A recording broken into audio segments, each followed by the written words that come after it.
Numbers and graphs can be the least interesting and most daunting aspects of content creation, but understanding them and how to use them are powerful tools to improve your content and expand your audience. TikTok's analytics will tell you objectively where in your videos it lost viewers and which videos are fueling your growth. So let's narrow down those numbers and graphs and see what data you should pay attention to. TikTok analytics offer a wealth of information, with one metric that stands above all the others: watch time.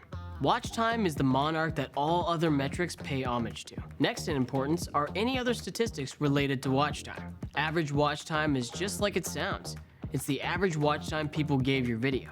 What you're driving for is an average watch time that's longer than the video itself. So let's say your video is 15 seconds long and the average watch time is 18 seconds. You're a winner. But wait, how can somebody watch a video for longer than the video lasts?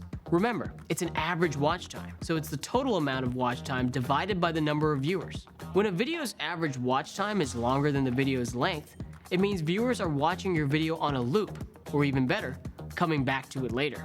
Repeat viewing makes TikTok's algorithm very happy and much more likely to push your content to even more viewers. So when your video has a longer average watch time than the video's length, you should definitely make more videos like it.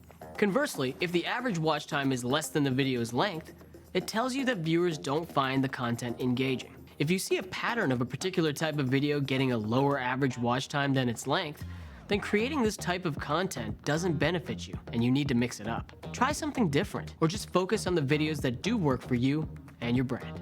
In order to access TikTok analytics, you need to have a TikTok business account. It won't cost you any money. If you already have a TikTok business account, you can skip to the next video. To change your account to a business account, go to your profile. Tap this button to open your settings and privacy panel. Tap Manage Account. Tap this Switch Account button and tap Next. Choose a category that best applies to you or your brand and tap Next.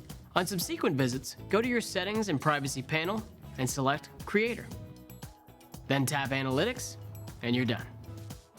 There are two different places you can find the analytics: the analytics and creator tools and the analytics on each video. We'll start with the creator tool analytics. When you click that open, you will see three sub-tabs: overview, content, and followers. There's a lot of metrics here, but first we'll look at trending video, which gives you solid guidance as to what types of videos you should focus on making.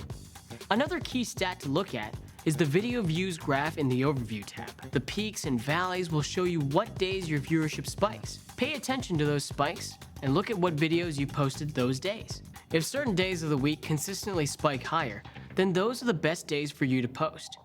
If instead the spikes come from the specific types of videos you posted on those days, then definitely consider making more of that type of content. The Followers tab displays your total number of followers, their gender breakdown, where they are in the world, what time of day your followers are most active, and finally, what type of content is most popular with your followers on any given day. All of this information gives you more guidance as to what your audience looks like, when is the best time of day to post, and where you should focus your creativity. Now we'll look at the analytics available through individual videos. Pick any video. Your most popular one might be a good place to start. Tap here, and then tap Analytics. Under your video, you'll see total views, likes, comments, shares, and favorites. Total shares is important, as the more your video is shared, the more the algorithm takes notice.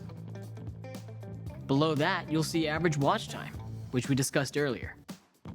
Watched full video shows the percentage of viewers who watch the video all the way to the end. If you have 100,000 views but only 75,000 reached audience, it means a lot of viewers watch the video more than once. Although some metrics are more important than others, all metrics are useful. For instance, if a video got a lot of likes but didn't seem to generate many new followers, it means the video was entertaining, but it didn't drive increased engagement.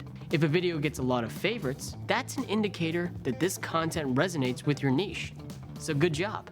When you're first starting out, you won't have as much data to work with. But as you expand your body of work, careful examination of TikTok's analytics can help focus your creative flow and rapidly increase your audience.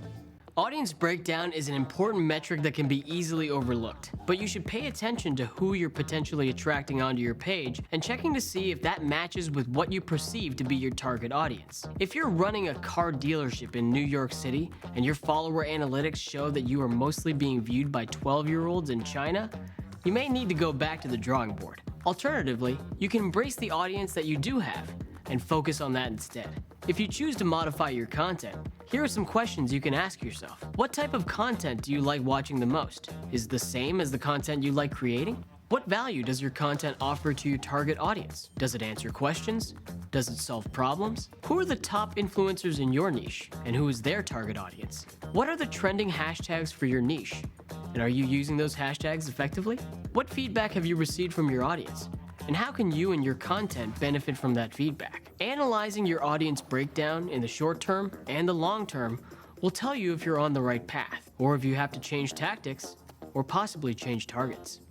Now that we're nearing the end of the lesson, let's take a look at some key takeaways. Watch time is the most important metric on TikTok because it indicates engagement and potential to go viral. The trending videos section in the creator tools is a powerful tool for guiding your content creation. You can take a look at the total views, the shares, the retention rate, and all of that can help identify areas where your content has room for improvement. Now you can also take a look at the top influencers in your niche and provide market research and inspiration. Now don't overthink, overanalyze, and over-obsess about analytics. Use them to gain insights and grow your craft. Now knowing your target audience is key, but those analytics will help give you better value. As I said at the beginning of this lesson, the numbers don't lie. Analytics provide you with objective, unbiased statistics of how your content's performing. You might absolutely love a video you made. It might be your all-time favorite piece of work, but if it's underperforming, especially against other videos you've made, then focus on what works.